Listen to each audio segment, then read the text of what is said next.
ನೀವೇನಾದರೂ ಇನ್ನೂ ಸಿನಿಮಾ ನೋಡಿಲ್ಲ ಅಂದರೆ ಈ ವಿಡಿಯೋನ ಇಲ್ಲಿಗೆ ನಿಲ್ಲಿಸಿ. ಜನ ಸಿನಿಮಾ ನೋಡ್ತಾ ಇಲ್ಲ. ಕನ್ನಡ ಇಂಡಸ್ಟ್ರಿ ಬಿದ್ದೋಯ್ತಾ? ಈ ವರ್ಷದ ಯಾವ ಸಿನಿಮಾನು 10 ಕೋಟಿಗಿಂತ ಮೇಲೆ ಕಲೆಕ್ಷನ್ನೇ ದಾಟಿಲ್ಲ. ಕಂಟೆಂಟ್ ಸಿನಿಮಾಗಳು ಬರ್ತಾ ಇಲ್ಲ. ಈ ರೀತಿಯ ಎಲ್ಲಾ ಚರ್ಚೆಗಳು ಜುಲೈ 25ಕ್ಕೆ ಎಂಡ್ ಆಯ್ತು. ಅದಕ್ಕೆ ಕಾರಣ ಸೂ ಫ್ರಮ್ ಸೋ ಅನ್ನೋ ಮೂವಿ. ಒಂದ್ ಕಡೆ ಒಳ್ಳೆ ಸಿನಿಮಾ ನೋಡಿದೆ ಅನ್ನೋ ಖುಷಿ ಜೊತೆ ಇದು ಮಾಡ್ತಾ ಇರೋ ಕಲೆಕ್ಷನ್ ಆಗಿ ರೆಕಾರ್ಡ್ಗಳನ್ನು ನೋಡ್ತಾ ಇದ್ರೆ ತುಂಬಾ ಖುಷಿ ಆಗುತ್ತೆ.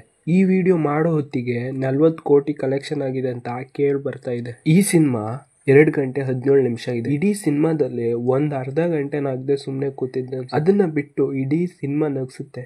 ಎಲ್ಲ ಸಿನಿಮಾಗೆ ಹೋಗ್ಬೇಕು ಅನ್ಕೊಂಡ್ರು ಶೋ ಸಿಗ್ತಾ ಇಲ್ಲ. ಈ ವಿಡಿಯೋದಲ್ಲಿ ಇವತ್ತು ಸೂ ಫ್ರಮ್ ಸೋ ಸಿನಿಮಾದಲ್ಲಿ ನೀವು ಗಮನಿಸಿರದ ಕೆಲವು ವಿಷಯಗಳನ್ನ ಮಾತಾಡ್ತಾ ಹೋಗೋಣ. ಅದಕ್ಕೂ ಮುಂಚೆ ನನ್ನ ಚಾನಲ್ ಅನ್ನ ಸಬ್ಸ್ಕ್ರೈಬ್ ಮಾಡಿಲ್ಲ ಅಂದ್ರೆ ಸಬ್ಸ್ಕ್ರೈಬ್ ಮಾಡಿ. ತುಂಬಾ ಜನ ಟ್ರೈಲರ್ ಇಷ್ಟಪಟ್ಟು ಈ ಸಿನಿಮಾಗೆ ಹೋಗಿದ್ರು, ಅದರಲ್ಲಿ ನಾನು ಒಬ್ಬ. ಅದೇ ಟ್ರೈಲರ್ನ ಕೊನೆ ಡೈಲಾಗ್ ನಿಮ್ಗೆ ನೆನಪೇ ಇರುತ್ತೆ. ಎಂತೆಲ್ಲ ಗಾಡಿ ಸ್ವಲ್ಪ ಸೈಡಲ್ಲಿ ಇದು ತುಂಬಾ ಸೈಡ್ ಆಯ್ತಾ ಅಂತ ಕೆಲವರಿಗೆ ಡೌಟ್ ಇರುತ್ತೆ, ಈ ಡೈಲಾಗ್ ಸೆಟ್ ಅಲ್ಲಿ ಇಂಪ್ರೂವೈಸ್ ಆಗಿದ್ದ ಅನ್ನೋದು. ಇಲ್ಲಿರೋ ಎಲ್ಲಾ ಡೈಲಾಗ್ಗಳು ಹಾಗೆ ಇದೆ. ಇದೇ ಈ ಫಿಲ್ಮ್ ನ ವಿಶೇಷ ಕೂಡ. ಆದ್ರೆ JP ತುಮ್ಮಿನಾಡ್ ಅವ್ರ ಹತ್ರ ಈ ಕ್ವಶನ್ ಕೇಳಿದಾಗ ಅವ್ರು ಹೇಳಿದ್ದು, ಆಗಷ್ಟೇ ರವಿ ಅಣ್ಣ ಹಾಗೆ ಉಳಿದ 4 ಕ್ಯಾರೆಕ್ಟರ್ಗಳು ತುಂಬಾ ಕುಡ್ದಿರ್ತಾರೆ. ಈಗ ರವಿ ಅಣ್ಣಗೆ ಕಾಲ್ ಬಂದ ಜಾಗಕ್ಕೆ ಎಲ್ರು ಸ್ಕೂಟಿಲಿ ಹೋಗೋಕ್ಕಾಗಲ್ಲ. ರವಿ ಅಣ್ಣ ಒಬ್ರೇ ಕೂಡ ಹೋಗಕ್ಕಾಗಲ್ಲ, ಯಾಕಂದ್ರೆ ಮುಂದೆ ತುಂಬಾ ಇಂಪಾರ್ಟೆಂಟ್ ಸೀನ್ ಇದೆ. ಅದಕ್ಕೆ ಈ ಡೈಲಾಗ್ ಮತ್ತೆ ಈ ಸೀನ್ ಅನ್ನ ಇಟ್ಟಿದ್ದಾರೆ. ಎಂತ ಒಳ್ಳೆ ರೈಟಿಂಗ್ ಅಲ್ವಾ? ಈ ಸಿನಿಮಾದಲ್ಲಿ ಮತ್ತೊಂದು ಇಂಪಾರ್ಟೆಂಟ್ ಡೀಟೈಲಿಂಗ್ ಅಂದ್ರೆ ಇಲ್ಲಿ ಸುಮಾರು ವಿಷಯಗಳನ್ನ ಅಲ್ಲಿರೋ ಕ್ಯಾರೆಕ್ಟರ್ಗಳು ಸ್ಪಾಂಟೇನಿಯಸ್ ಆಗಿ ಹೇಳ್ತವೆ. ಬಟ್ ಅದನ್ನ ಅಲ್ಲಿಗೆ ನಿಲ್ಸದೆ ಅದಕ್ಕೆ ಒಂದು ಕ್ಲೋಜರ್ ಅಂತ ಕೊಡ್ತಾರೆ. ಇದಕ್ಕೆ ಒಂದು ಎಕ್ಸಾಂಪಲ್, ರವಿ ಅಣ್ಣಗೆ ಇನ್ನು ಯಾರು ಹೊಡೆದಿಲ್ಲ ಅನ್ನೋದು, ಆದ್ರೆ ಅಶೋಕ ಹೊಡಿತಾನೆ. ಹಾಗೆ ರವಿ ಅಣ್ಣ ಹೆಂಗ್ ಹೊಡಿತಾರೆ ಗೊತ್ತಾ ಅನ್ನೋದು, ಇದನ್ನ ಸುಮ್ನೆ ಡೈಲಾಗ್ಗೆ ಇಟ್ಟಿದ್ದಾರೆ ಅನ್ಕೊಂಡಿದ್ದೆ. ಆದ್ರೆ ಕ್ಲೈಮ್ಯಾಕ್ಸ್ ಅಲ್ಲಿ ರವಿ ಅಣ್ಣಗೆ ಒಂದು ಎಲಿವೇಶನ್ ಅಂತ ಇಟ್ಟು ಇಡೀ ಕ್ಲೈಮ್ಯಾಕ್ಸ್ ನೇ ಮೇಲಿಟ್ಟಿದ್ದಾರೆ. ಮತ್ತೊಂದು ನಂಗೆ ತುಂಬಾ ಇಷ್ಟ ಆಗಿದ್ದೇನೆಂದ್ರೆ ಕತೆ ಒಳಗೆ ಹೋಗೋ ರೀತಿ, ಹಾಗೆ ಕತೆನ ಎಂಡ್ ಮಾಡಿದ ರೀತಿ.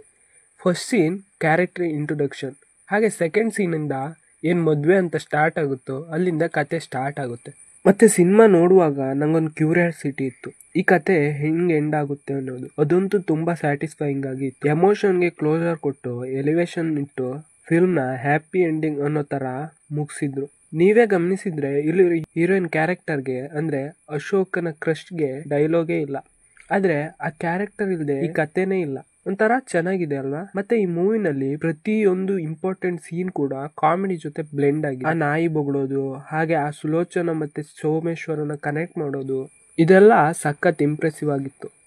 ಆಮೇಲೆ ಫಿಲ್ಮ್ ನಂಗೆ ನೋಡುವಾಗ ಕರುಣಾಕರ್ ಗುರೂಜಿ ಯಾರನ್ನು ಇಮಿಟೇಟ್ ಮಾಡಿದಾಗಿತ್ತು. ನಿಮ್ಗೂ ಸಿನಿಮಾ ನೋಡುವಾಗ ಹೀಗೆ ಅನ್ಸಿತ್ತಾ ಅನ್ನೋದನ್ನ ಕಮೆಂಟ್ ಮಾಡಿ. ಹಾಗೆ ಮತ್ತೊಂದು ಪಾಯಿಂಟ್, ಸುಲೋಚನಾ ಅನ್ನೋ ಈ ಕ್ಯಾರೆಕ್ಟರ್ನ ಫೋಟೋದಲ್ಲಿ ಮಾತ್ರ ತೋರಿಸಿದ್ದಾರೆ, ಆದ್ರೆ ಈ ಫೋಟೋ ಗರುಡಗಮ್ಮ ವೃಷಭವನ ಮೂವಿನಲ್ಲೂ ಇತ್ತು. ಆಕ್ಚುಲಿ ಈ ಪಾಯಿಂಟ್ ನ ಮೊನ್ನೆ ಯಾವುದೊಂದು ರೀಲ್ಸ್ ಅಲ್ಲಿ ನೋಡಿದೆ. ಹಾಗೆ ಭಾನು ಕ್ಯಾರೆಕ್ಟರ್ ಸುಲೋಚನಾ ಜೊತೆ ಮಾತಾಡೋಕ್ ಬಂದಾಗ ಎಲ್ಲಾ ವಿಷಯಗಳನ್ನು ಹೇಳ್ತಾ ಇದ್ರು. ಆ ದೇಹ ಬಿಟ್ಟೋಗು ಅನ್ನೋ ವಿಷಯ ಮಾತ್ರ ಹೇಳ್ತಾ ಇರ್ಲಿಲ್ಲ. ಆದ್ರೆ ಈ ಕ್ವಶನ್ ನ ಯಾವ ಕ್ಯಾರೆಕ್ಟರ್ ಕೂಡ ಭಾನು ಕ್ಯಾರೆಕ್ಟರ್ಗೆ ಸಿನಿಮಾದಲ್ಲಿ ಕೇಳಲ್ಲ, ಇದಕ್ಕೆ ಆನ್ಸರ್ ಕೂಡ ಮಾಡಲ್ಲ. ಬಟ್ ನಾನ್ ಅನ್ಕೊಂಡಿರೋ ಹಾಗೆ ಭಾನು ಅವ್ರ ಚಿಕ್ಕಪ್ಪನಿಂದ ತಪ್ಸ್ಕೊಳ್ಳೋಕೆ ಬೇಕಂತಾನೆ ಆಗಾಗ ಅಶೋಕನ ಹತ್ರ ಬರ್ತಾ ಇದ್ಲು ಅಂತ. ಇದು ನನ್ನ ಪ್ರಕಾರ ಅಷ್ಟೇ. ಆದ್ರೆ ನಿಮ್ಗೇನ್ ಅನ್ಸುತ್ತೆ ಅನ್ನೋದನ್ನ ಕಮೆಂಟ್ ಮಾಡಿ.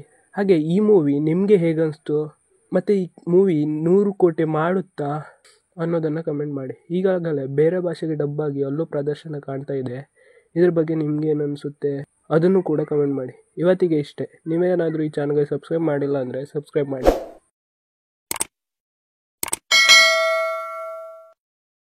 ಅಲ್ಲಲ್ಲ ಟ್ಯಾಂಕ್ ಚಿನ್ನ, ಈ ಪ್ರೀತಿ ಪ್ರೋತ್ಸಾಹ ಬೆಂಬಲ ಹಿಂಗೆ ಇರ್ಲಿ ಚಿನ್ನ, ನಾ ಸಾಯೋವರೆಗೂ ಬರೆಯಲ್ಲ ಚಿನ್ನ. ಥ್ಯಾಂಕ್ ಯು ಚಿನ್ನ, ಟ್ಯಾಂಕ್ ಯು ಬಲೆ